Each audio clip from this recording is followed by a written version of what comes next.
x86-64 assembly और lower level CPU execution के लिए आपकी बैटल टेस्टेड चीट शीट में आपका स्वागत है।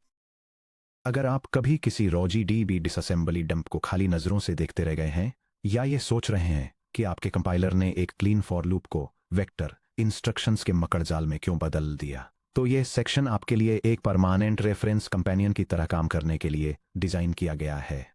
जब भी आप C++ कोड को प्रोफाइल कर रहे हों, -O3 जैसे कंपाइलर फ्लैग्स को इंस्पेक्ट कर रहे हों या लो लेवल मेमोरी इश्यूज को डीबग कर रहे हों, तो इस रेफरेंस को खुला रखें।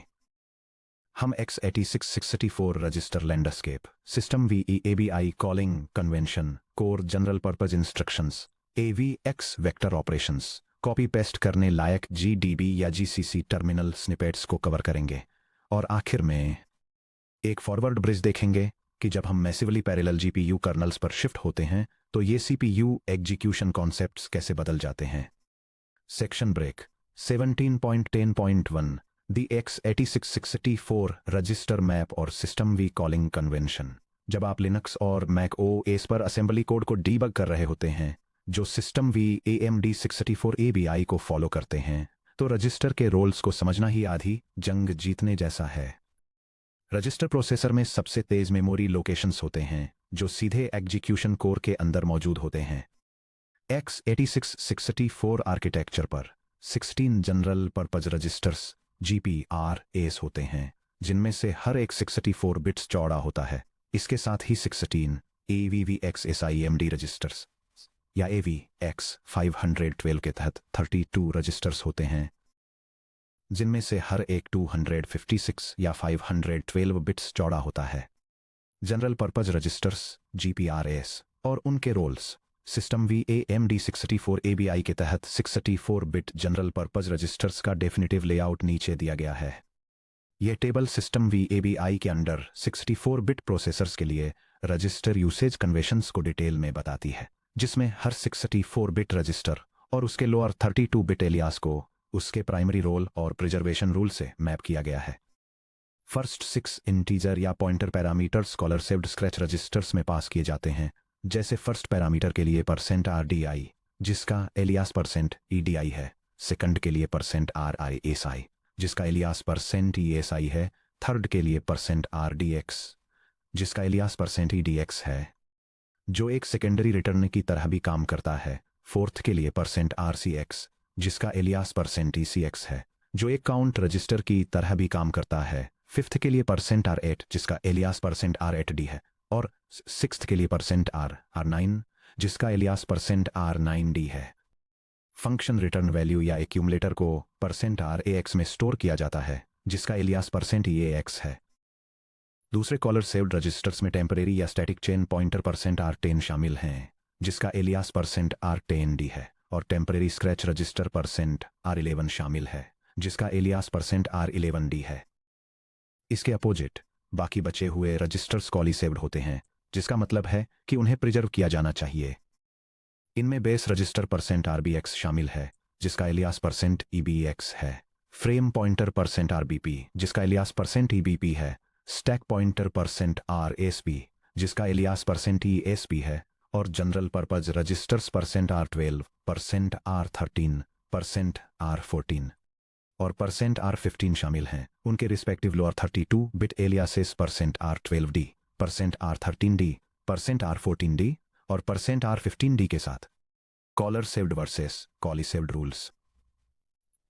Collar saved volatile calling function को यह मानकर चलना चाहिए कि ये रजिस्टर्स किसी भी फंक्शन कॉल द्वारा ओवरराइट या क्लॉबर्ड कर दिए जाएंगे। अगर आपको किसी कॉल इंस्ट्रक्शन के दौरान उनकी वैल्यूज की ज़रूरत है तो आपको उन्हें पहले ही स्टैक पर पुश करना होगा। कॉली सेव्ड नॉन वोलेटाइल जिस फंक्शन को कॉल किया जा रहा है उसे रिटर्न यानी RET होने से पहले इन रजिस्टर्स को उनकी ओरिजिनल वैल्यूज में रिस्टोर करना होगा। अगर कोई फंक्शन %RBX या %R12 से %R15 का यूज करना चाहता है तो उसे एंट्री यानी प्रोलॉग पर उन्हें स्टैक पर पुश करना होगा और रिटर्न होने से पहले यानी एपिलॉग पर उन्हें पॉप करना होगा। वेक्टर और फ्लोटिंग पॉइंट रजिस्टर्स ASAC या AVX या AVX 512, floating point scalars float, double और vector types $_M1228, $_M256, $M512 dedicated register sets use करते हैं। यह टेबल सिस्टम VABI के तहत रजिस्टर यूसेज को डिटेल में बताती है, जिसमें register prefix, bit widths, parameter roles और प्रिजर्वेशन रूल्स को आउटलाइन किया गया है। खास बात यह है कि इस टेबल के सभी register scholar saved preservation rule share करते हैं। 128 बिट रजिस्टर्स के लिए %XMM0 से %XMM7 की रेंज का यूज फ्लोटिंग पॉइंट पैरामीटर्स 1 से 8 के लिए किया जाता है, जबकि %XMM0 से %XMM1 की रेंज का यूज फर्स्ट और second floating point return values के लिए किया जाता है। इसके अलावा %XMM8 से %XMM15 टेम्परेरी स्क्रैच रजिस्टर्स के रूप में काम करते हैं। अगर वाइडर वेक्टर रजिस्टर्स की बात करें तो 256 बिट रजिस्टर्स %YAMM0 से %YAMM15 AVX 256 वेक्टर रजिस्टर्स हैं, जो %XMM0 से %MM15 को ओवरले करते हैं। फाइनली 512 बिट रजिस्टर्स %ZMM0 से %ZMM31 AVX 512 वेक्टर रजिस्टर्स हैं, जो मॉडर्न सर्वर चिप्स पर अवेलेबल हैं। Section break 17.10.2 core general purpose assembly instructions. यह section essential scalar x86-64 assembly instructions को आउटलाइन करता है। नीचे दी गई टेबल्स के सभी examples Intel syntax, instruction destination, source का यूज करके प्रेजेंट किए गए हैं, जो ज्यादातर modern developer tools, visual studio और GDB के इंटेल मोड में स्टैंडर्ड है। डेटा मूवमेंट और मेमोरी एड्रेसिंग। यह टेबल कई असेंबली इंस्ट्रक्शंस को डिस्क्राइब करती है, उनके सिंटैक्स, मैकेनिक्स और फ्लैग इम्पैक्ट्स को लिस्ट करती है, जिन सभी का फ्लैग्स पर कोई इफेक्ट नहीं होता है। MOV इंस्ट्रक्शन का यूज डेटा कॉपी करने के लिए किया जाता है। For example MOVR AX, RBX source register RBX से डेस्टिनेशन रजिस्टर RAX में वैल्यू कॉपी करता है। Alternatively MOVR AX, RSI plus RCX times 8 bracket RSI plus RCX times 8 के मेमोरी एड्रेस पर एक 64 बिट वैल्यू को रजिस्टर RAX में read करता है। LEA या लोड इफेक्टिव एड्रेस इंस्ट्रक्शन, जिसे LEA RAX, RDI plus RSI times 4 plus 16 bracket के रूप में दिखाया गया है, बिना मेमोरी को डीरेफरेंस किए मेमोरी एड्रेस अरिथमेटिक कैलकुलेट करता है, जो फास्ट इनलाइन अरिथमेटिक के लिए हाईली ऑप्टिमाइज्ड है। पुश इंस्ट्रक्शन, जिसका एग्जाम्पल पुश RAX है, %RSP को 8 से डिक्रीमेंट करता है, फिर RAX की वैल्यू को RSP के एड्रेस पर मेमोरी में राइट करता है। फाइनली पॉप इंस्ट्रक्शन, जिसे पॉप RAX के रूप में दिखाया गया है, RSP के मेमोरी एड्रेस पर वैल्यू को RAX में रीड करता है और फिर %RSP को 8 से इंक्रीमेंट करता है। LEA का मैजिक समझना। LEA इंस्ट्रक्शन अक्सर ऑप्टिमाइजिंग कंपाइलर्स द्वारा एक supercharged single cycle math instruction की तरह यूज किया जाता है। अगर आप देखते हैं, यह assembly instruction address calculation logic का यूज करके एक इंटीजर का 3 से क्विक मल्टीप्लिकेशन परफॉर्म करता है। कंपाइलर कोई मेमोरी एड्रेस कंप्यूट नहीं कर रहा है, यह बिना स्टेटस फ्लैग्स को मॉडिफाई किए एक सिंगल हार्डवेयर साइकिल में ही AX = RDI plus RDI times 2 = RDI times 3 perform कर रहा है। स्केलर अरिथमेटिक और कंपैरिजन। यह टेबल कॉमन असेंबली इंस्ट्रक्शंस, उनके सिंटैक्स, मैकेनिक्स और CPU फ्लैग्स पर उनके इम्पैक्ट को डिटेल में बताती है। ऐड इंस्ट्रक्शन, जिसे ऐड RAX RBX के रूप में दिखाया गया है, RAX = RAX plus RBX compute करता है, जिससे 0, साइन, कैरी और ओवरफ्लो फ्लैग्स सेट होते हैं। इसी तरह सबट्रैक्ट इंस्ट्रक्शन सब RAX RCX RAX = RAX - RCX compute करता है, जो उन्हीं फ्लैग्स को अफेक्ट करता है। Signed multiply instruction IML RAX RBX 42 एक साइंड मल्टीप्लिकेशन परफॉर्म करता है, जहां RAX = RBX टाइम्स 42 होता है, जिससे कैरी और ओवरफ्लो फ्लैग्स सेट होते हैं। इंक्रीमेंट और डिक्रीमेंट इंस्ट्रक्शंस, जैसे इंक RDX टारगेट को 1 से चेंज करते हैं, जिससे 0, साइन और ओवरफ्लो फ्लैग्स सेट होते हैं।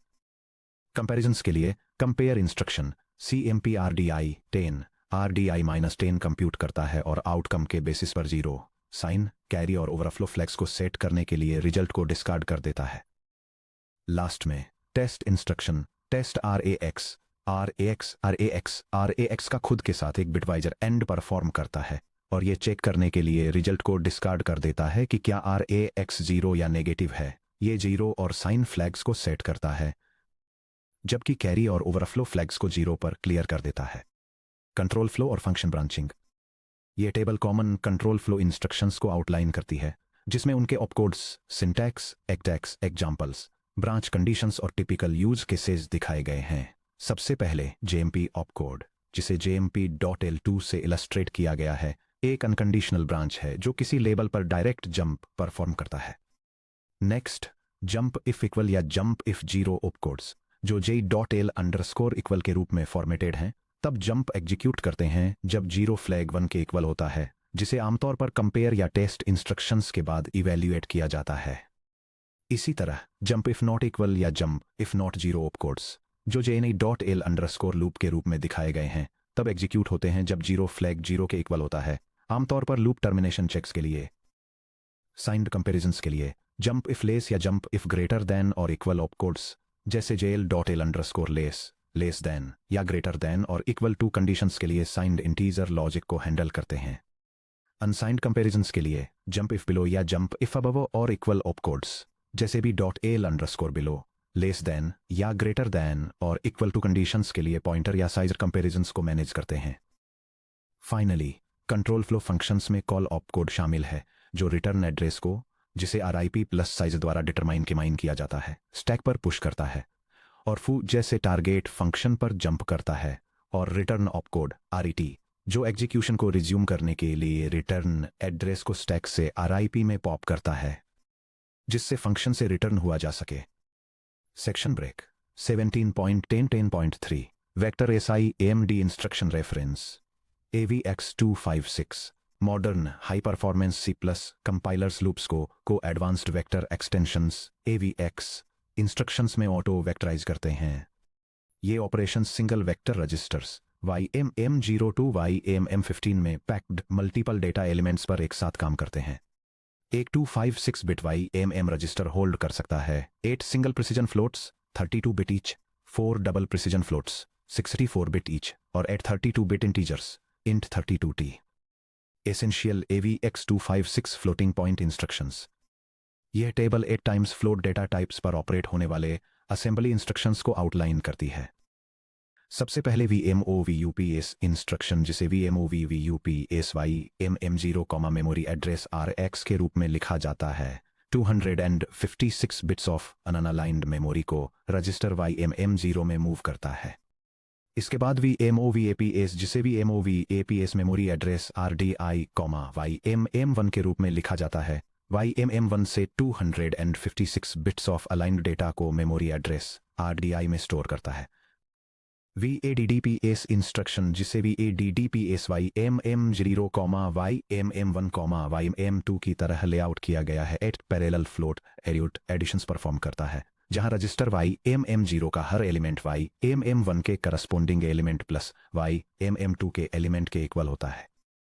इसी तरह VMULPS, जिसे VMULPS YMM0, YM1, YMM2 लिखा जाता है, 8 पैरेलल फ्लोट मल्टीप्लिकेशंस परफॉर्म करता है, जहां YMM0 का हर एलिमेंट YMM1 के एलिमेंट टाइम्स YMM2 के एलिमेंट के इक्वल होता है। VSUBPS और VDIVPS इंस्ट्रक्शंस भी सिमिलर लेआउट फॉलो करते हैं, ताकि वे रिस्पेक्टिवली 8 पैरेलल फ्लोट सबट्रैक्शंस और डिविजन्स परफॉर्म कर सकें। आखिर में fused multiply add instruction VFMADD2231PS, जिसे VMADD231PS YMM0, YMM1, YMM2 लिखा जाता है, कैलकुलेट करता है YMM0 equal to YMM1 times YMM2 plus YMM0। YVFMAD231PS एक गेम चेंजर क्यों है? Fused multiply add FMA instruction hardware level पर एक सिंगल एटॉमिक ऑपरेशन के रूप में एक मल्टीप्लाई और एक एडिशन को एग्जीक्यूट करता है। 3 की एडवांटेजेस पर ध्यान दें। हायर थ्रूपुट, ये एक single clock cycle execution slot में 2 arithmetic operations A times B plus C को एग्जीक्यूट करता है। सुपीरियर प्रिसिजन, इंटरमीडिएट रिजल्ट्स एक अनबाउंडेड इंटरनल फॉर्मेट में स्टोर होते हैं और आखिर में सिर्फ एक बार राउंड किए जाते हैं, जिससे intermediate floating point rounding errors खत्म हो जाते हैं। फाउंडेशन फॉर लीनियर अलजेब्रा, ये opcode matrix multiplication, 3D transformations, graphics rendering pipelines और न्यूरल नेटवर्क टेंसर ऑपरेशंस के लिए कंप्यूटेशनल बैकबोन है। Section break. 17.10.4 notebook blueprints GDB और GCC टर्मिनल रेफरेंस। जब आप डीबगिंग या परफॉर्मेंस ट्यूनिंग के दौरान मशीन कोड के जरिए स्टेप बाय स्टेप आगे बढ़ रहे हों तो इन इंटरैक्टिव स्निपेट्स को अपने पास रखें। Blueprint 1 GDB disassembly command reference. अपने टारगेट प्रोग्राम पर GDB रन करें और रियल टाइम में असेंबली एग्जीक्यूशन को एनालाइज करने के लिए इन कमांड्स का यूज करें। यह गाइड डेमोन्स्ट्रेट करती है कि लो लेवल सॉफ्टवेयर एनालिसिस और डिबगिंग के लिए GNU डिबगर का यूज कैसे करें। यह डिसअसेंबली व्यू को कॉन्फ़िगर करने, सोर्स कोड के साथ असेंबली को इंटरलीव करने, स्पेसिफिक मेमोरी ऑफसेट्स पर ब्रेक पॉइंट्स सेट करने और एक बार में वन मशीन इंस्ट्रक्शन के थ्रू एग्जीक्यूशन को स्टेप करने की प्रोसेस को आउटलाइन करती है। इसके साथ ही यह प्रोसेसर रजिस्टर्स को मॉनिटर करने, फ्लोटिंग पॉइंट एरेज के लिए मेमोरी कंटेंट्स को एग्जामिन करने और वेक्टर प्रोसेसिंग ऑपरेशंस के लिए वेक्टर रजिस्टर्स को इंस्पेक्ट करने का तरीका भी दिखाती है। Section break. Blueprint 2 GCC inline assembly ASM volatile code snippets. हालांकि मॉडर्न C++ इंट्रिंसिक्स को स्टैंडर्डाइज करता है, जैसे कि imintrin.h, GCC या Clang सिंटैक्स का यूज करके एक्सप्लिसिट इनलाइन असेंबली लिखने से आपको असेंबली पैटर्न्स टेस्ट करते समय डायरेक्ट इंस्ट्रक्शन कंट्रोल मिलता है। Inline assembly example 1 high performance hardware bit scan या पॉपुलेशन काउंट। यह C++ प्रोग्राम डेमोन्स्ट्रेट करता है कि इनलाइन असेंबली का यूज करके एक 64 बिट इंटीजर में सेट बिट्स के नंबर को कैसे काउंट किया जाए। हार्डवेयर लेवल इंस्ट्रक्शंस को यूज करके प्रोग्राम एफिशिएंटली एक बाइनरी मास्क के पॉपुलेशन काउंट को कैलकुलेट करता है और रिजल्ट को कंसोल पर प्रिंट करता है। Inline assembly example 2 explicit AVX fused multiply add VFMA ADD231PS। यह C++ प्रोग्राम डेमोन्स्ट्रेट करता है कि single instruction multiple data hardware acceleration के साथ इनलाइन असेंबली का यूज करके 8 एलिमेंट फ्लोटिंग पॉइंट एरेज पर फ्यूज्ड मल्टीप्लाई अक्यूमुलेट ऑपरेशन कैसे परफॉर्म किया जाता है। यह प्रोग्राम मेमोरी अलाइंड एरेज को इनिशियलाइज करता है, उन्हें वेक्टर रजिस्टर्स में लोड करता है, सिंगल स्टेप में वेक्टर्स को मल्टीप्लाई करने और एक थर्ड को ऐड करने के लिए हार्डवेयर इंस्ट्रक्शन को एग्जीक्यूट करता है और फिर कैलकुलेशन को वेरीफाई करने के लिए रिजल्ट्स को प्रिंट करता है। Section break. 17.10.5 forward bridge single threaded CPU assembly से मैसिव GPU SIMT तक। कांग्रेचुलेशंस, आपने मॉडर्न CPU के हार्डवेयर एग्जीक्यूशन लूप में हमारा डीप डाइव कंप्लीट कर लिया है। अब आपके पास एक क्लियर मेंटल मॉडल है कि कैसे C++ code low level assembly से मैप होता है, कैसे डेटा रजिस्टर्स के जरिए फ्लो होता है और कैसे SIMD इंस्ट्रक्शंस पैरेलल अरिथमेटिक को सिंगल मशीन इंस्ट्रक्शंस में पैक करते हैं। हालांकि जैसे ही हम चैप्टर 18 की दहलीज को पार करने की तैयारी करते हैं, हमें एक फंडामेंटल आर्किटेक्चरल वॉल का सामना करना पड़ता है, CPU स्केलिंग लिमिट। ये architectural comparison central processing units और ग्राफिक्स प्रोसेसिंग यूनिट्स के बीच के स्ट्रक्चरल डिफरेंसेस को दिखाता है। यह एक्सप्लेन करता है कि सेंट्रल प्रोसेसिंग यूनिट्स को लो लेटेंसी के लिए डिजाइन किया गया है, जिसके लिए ये complex execution logic, large cache systems और कुछ पावरफुल कोर्स का यूज करके सिंगल थ्रेडेड परफॉर्मेंस को ऑप्टिमाइज करते हैं। इसके opposite graphics processing units high throughput पर फोकस करते हैं और tens of thousands concurrent threads वाले मैसिव पैरेलल वर्कलोड्स को हैंडल करने के लिए हार्डवेयर शेड्यूलर्स, स्मॉल कैश और thousands of simple arithmetic units का यूज करते हैं। The architectural shift CPU versus GPU kernel programming के लिए अपने माइंड को प्रिपेयर करने के लिए आइए कॉन्ट्रास्ट करते हैं कि कैसे एक CPU एग्जीक्यूशन इंजन और एक GPU processing block parallel workloads को टैकल करते हैं। Optimization strategy latency hiding versus latency minimization. CPU latency minimization. एक मॉडर्न x86 CPU अपने सिलिकॉन एरिया का मेजॉरिटी हिस्सा जायंट L1 L2 या L3 cache hierarchies, speculative branch prediction और complex out of order execution pipelines को देता है। इसे एक सिंगल थ्रेड ऑफ एग्जीक्यूशन को जितना हो सके उतनी तेजी से एग्जीक्यूट करने के लिए डिजाइन किया गया है, जिससे इंस्ट्रक्शन लेटेंसी मिनिमाइज हो सके। GPU लेटेंसी हाइडिंग एक discrete graphics processor deep out of order speculation और मैसिव पर कोर कैशेज को छोड़ देता है। इसके बजाय यह मैसिव थ्रेड कॉन्करेंसी पर रिलाई करता है। जब थ्रेड्स का एक ग्रुप VRAM से मेमोरी आने का वेट करते हुए स्टॉल होता है, तो GPU hardware scheduler instantly 0 clock cycles में रेडी थ्रेड्स के दूसरे ग्रुप पर स्विच कर जाता है। Vector model CPU SIMD versus GPU SIMT। CPU SIMD single instruction multiple data. जैसा कि आपने AVX के साथ देखा, एक single CPU thread explicitly vector registers YMM0 को लोड करता है और manually SIMD instructions VADDPS issue करता है। प्रोग्रामर या कंपाइलर को डेटा पैकिंग और वेक्टर विड्थ्स जैसे 128 बिट 256 512 बिट को एक्सप्लिसिटली मैनेज करना होगा। GPU SIMT single instruction multiple threads. एक जीपीयू पर आप हाई लेवल कोड ऐसे लिखते हैं जैसे कि वह एक सिंगल स्केलर थ्रेड पर एग्जीक्यूट हो रहा हो। जीपीयू हार्डवेयर इन 32 स्केलर थ्रेड्स को एक साथ एक एग्जीक्यूशन यूनिट में ग्रुप करता है, जिसे एनवीडिया में वॉर्प या AMD में वेवफ्रंट कहा जाता है। SIMT हार्डवेयर इंस्ट्रक्शन यूनिट एक साथ सभी 32 थ्रेड्स में एक सिंगल इंस्ट्रक्शन एग्जीक्यूट करता है। रजिस्टर एलोकेशंस यानी fixed CPU registers versus dynamic GPU register files. CPU यानी standard x86 684 hardware fixed physical registers provide करता है, जिसमें 16 GPRs और 16 AVX रजिस्टर्स होते हैं। जीपीयू यानी एक जीपीयू स्ट्रीमिंग मल्टीप्रोसेसर या SM में एक बहुत बड़ा फिजिकल रजिस्टर पूल होता है। उदाहरण के लिए हर SM में 64,032 बिट रजिस्टर्स होते हैं। ये रजिस्टर्स पैरेलल कूडा कर्नल्स रन करने वाले हजारों लाइटवेट थ्रेड्स को डायनेमिकली एलोकेट किए जाते हैं। क्या आप चैप्टर 18 के लिए रेडी हैं? अगले चैप्टर में हम मशीन एग्जीक्यूशन, मेमोरी अलाइनमेंट और वेक्टर ऑपरेशंस की अपनी डीप अंडरस्टैंडिंग का यूज करेंगे और उन्हें सीधे पैरेलल जीपीयू हार्डवेयर पर अप्लाई करेंगे। आप अपना सबसे पहला कूडा C++ कर्नल्स लिखेंगे, ग्रिड स्ट्रक्चर्स में हजारों थ्रेड्स लॉन्च करेंगे और खुद देखेंगे कि कैसे रॉ सिलिकॉन को एक एब्सोल्यूट पैरेलल प्रोसेसिंग इंजन में बदला जाता है। अपनी चीट शीट पैक कर लीजिए, क्योंकि हम जीपीयू कर्नल की तरफ बढ़ रहे हैं।